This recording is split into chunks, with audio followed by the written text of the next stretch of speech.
Washing. এক তরুণ দম্পতি নতুন বাড়িতে এসে ওঠে। পরের দিন সকালে নাস্তা করার সময় তরুণী তার প্রতিবেশীকে বাইরে কাপড় শুকাতে দেখল। সে বলল, ওই কাপড়গুলো তো পরিষ্কার না। সে ঠিকমতো কাপড় ধুতে জানে না। হয়তো তার ভালো ডিটারজেন্ট দরকার। কি তার স্বামী চুপচাপ দেখছিল। প্রতিবার যখন তার প্রতিবেশী কাপড় শুকাতে দিত, তরুণী একই মন্তব্য করত। 1 মাস পর তরুণী অবাক হয়ে দেখল লাইনে সুন্দর পরিষ্কার কাপড় শুকোচ্ছে এবং বলল, দেখো, সে অবশেষে ঠিকমতো কাপড় ধুতে শিখেছে। কে তাকে শিখিয়েছে কে জানে? স্বামী উত্তর দিল, আমি আজ সকালে উঠে আমাদের জানালাগুলো পরিষ্কার করেছি। জীবনের ক্ষেত্রেও এমনটাই ঘটে। আমরা যখন অন্যদের দেখি, তখন আমরা যে জানালা দিয়ে দেখছি তার স্বচ্ছতার উপর নির্ভর করে। তাই অন্যদের বিচার করতে তাড়াহুড়ো করবেন না, বিশেষ করে যদি জীবনের প্রতি আপনার দৃষ্টিভঙ্গি বা অপূর্ণ ইচ্ছা দ্বারা মেঘাচ্ছন্ন থাকে। প্রকৃত সম্পদ, ট্রু রিচেস।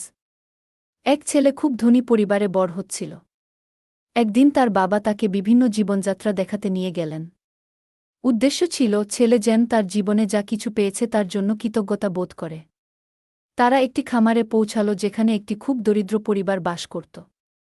সেখানে তারা কয়েকদিন ধরে সেই পরিবারের সাথে কাজ করে খাবার এবং জমি দেখাশোনা করল।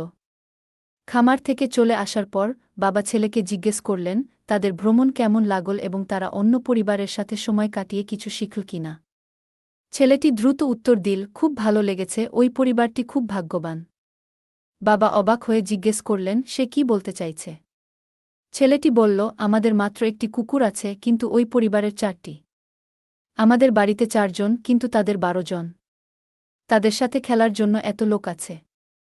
আমাদের উঠোনে একটি সুইমিং পুল আছে, কিন্তু তাদের সম্পত্তির পাশ দিয়ে একটি নদী বয়ে গেছে যা অন্তহীন। রাতে দেখার জন্য আমাদের লণ্ঠন আছে, কিন্তু তাদের রাতের আকাশের তারাগুলো সুন্দর আলো দেয়। আমাদের একটি প্যাটিও আছে, কিন্তু তাদের পুরো দিগন্ত উপভোগ করার জন্য আছে, তাদের দৌড়ানোর জন্য অন্তহীন মাঠ আছে।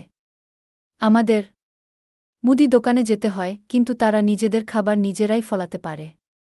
আমাদের উঁচু বেড়া আমাদের সম্পত্তি এবং পরিবারকে রক্ষা করে, কিন্তু তাদের এমন সীমাবদ্ধ কাঠামোর প্রয়োজন নেই, কারণ তাদের বন্ধুরা তাদের রক্ষা করে। কি?